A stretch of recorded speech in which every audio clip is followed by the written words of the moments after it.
In this video, I'm going to go over how to make first a more pencil sketch style, and then second, kind of a charcoal blurry pencil style.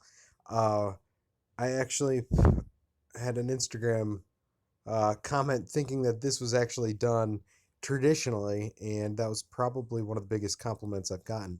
A similar image that I did this with is this bird, and then the blurred version is looks like that. So let's start.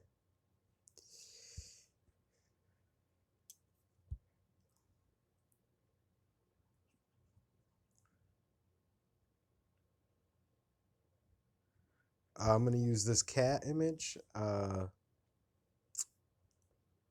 Leia. The cat's name is Leia.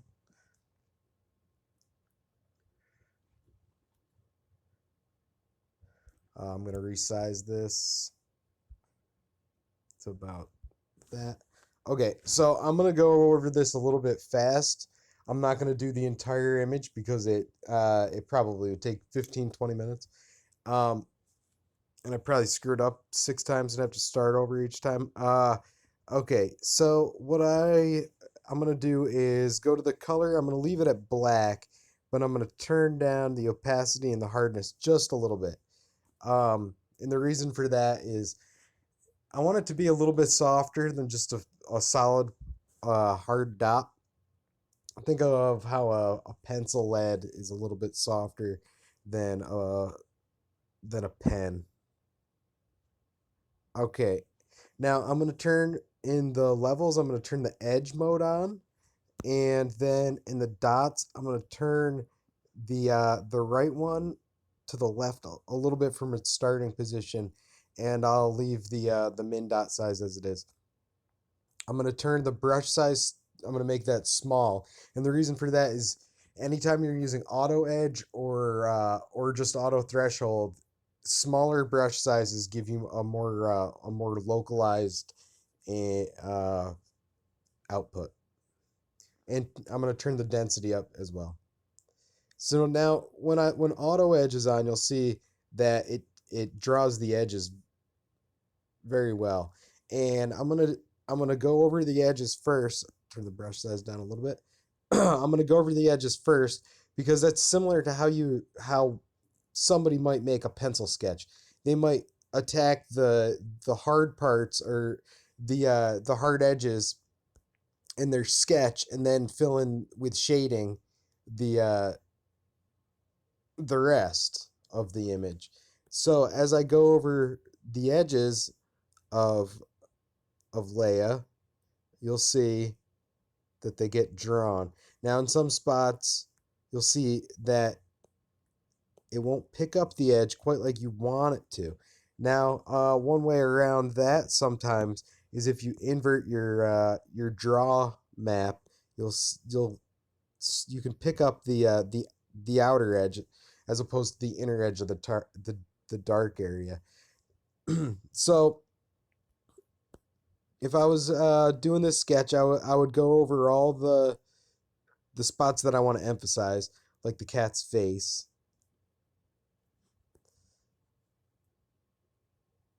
and its general outline.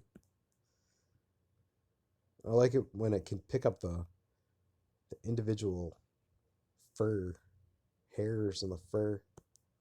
Uh, Sometimes I'm surprised at how well the edge tool works. Sometimes I'm disappointed with how poorly it works. All right, so I would probably continue to do this, and I might even have used a smaller dot size in some areas to get in more detail. But then, and we can toggle off with the ghost button in the bottom right hand corner, uh, so we can see what we've drawn. Now I'm going to turn the edge off, and right now, you're going to have to manually adjust your threshold back to the dark area. That's your right threshold. Just move it to the right. You'll see that. You'll see how it works. Okay, so now I'm gonna tighten up my dot size a little bit.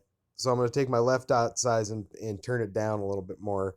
And turn my right dot size, my max dot size down a little bit.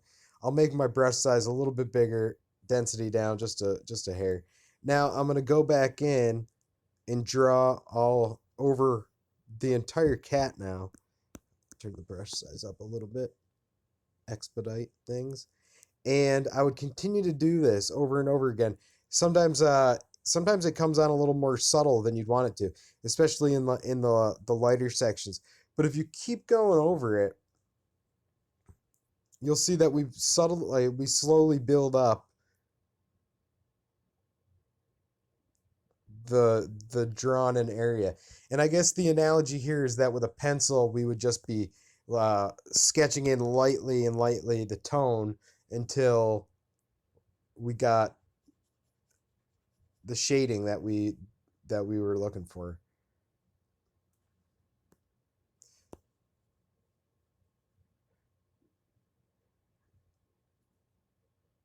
So I'm not going to draw this whole image, and admittedly, this isn't quite as good as the one we looked at before, and I'm going to pop that in a second, and I'll explain why.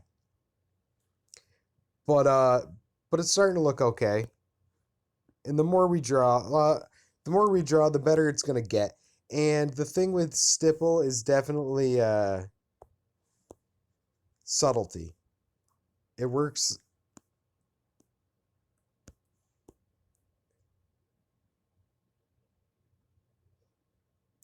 It works, but sometimes you just have to play with it. I mean, as it is, if the dots aren't coming in the way you want, it's probably because of the settings you have, or maybe because your pen's not picking up on the touch screen. That happens to me sometimes. Anyway, once I was satisfied with this, and I'm just gonna trash this, and bring in the other. We're gonna bring in the finished product. Uh, Once I was finished with this drawing, what I did was I turned off the draw image, and then in the color map, oh shoot, excuse me. We're gonna go back a step. I'm gonna undo that trash can. That's a good thing to know. If you ever hit the trash can accidentally, you can always undo it.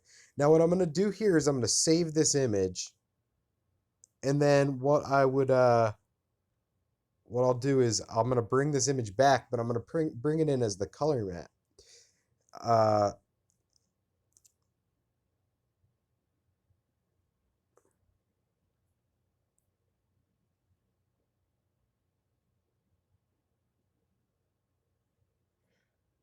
so now when we draw, it's painting the image on.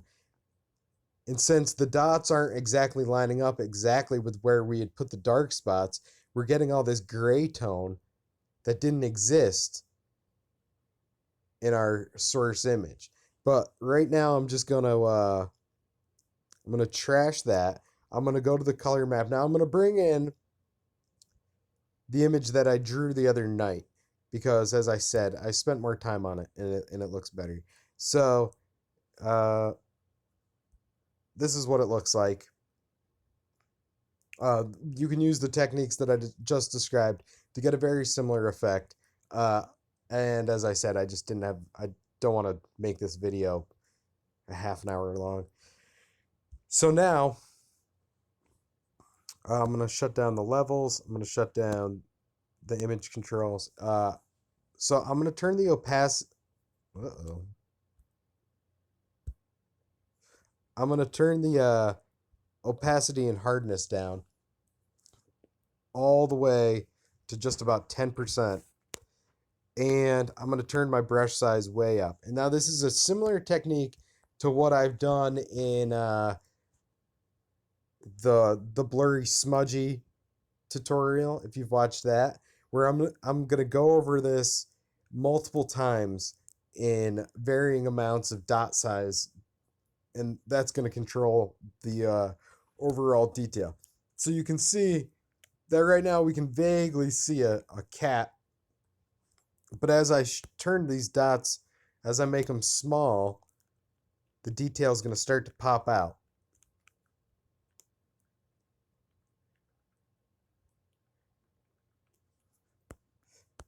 You can almost think of the paint using a color map, or as it's called from the start menu, a paint mode, is it's similar to the clone tool in Photoshop, except that you control the amount of detail that's coming in. So you can make it blurry or you can make it sharp depending on what you want.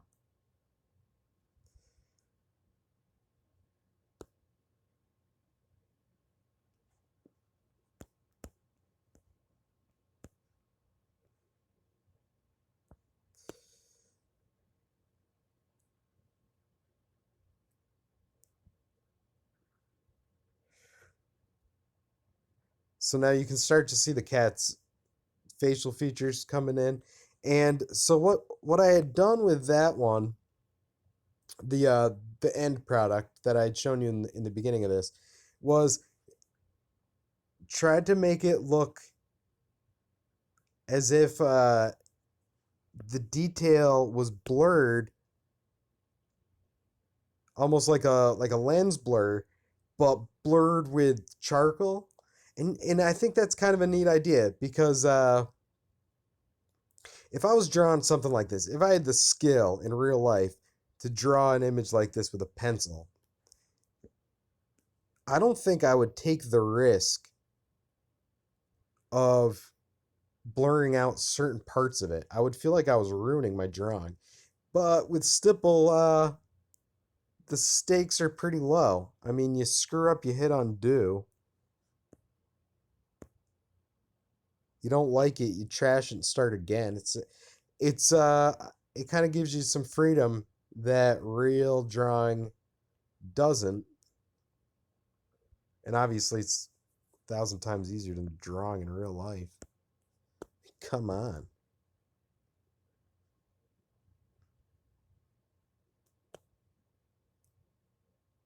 So now I'm putting in detail just in the paw and in the face, and then the rest is just gonna be kind of a blurry mess.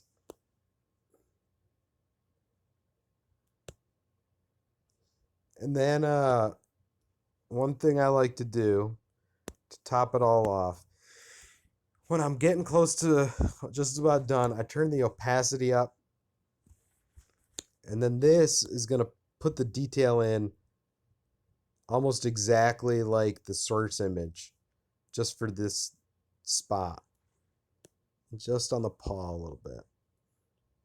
Yeah, I don't like on the paw a little bit.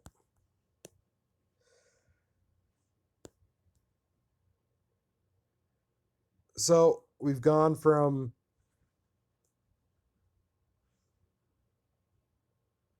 let's see, we've gone from this cat, no, not that cat. We've gone from this cat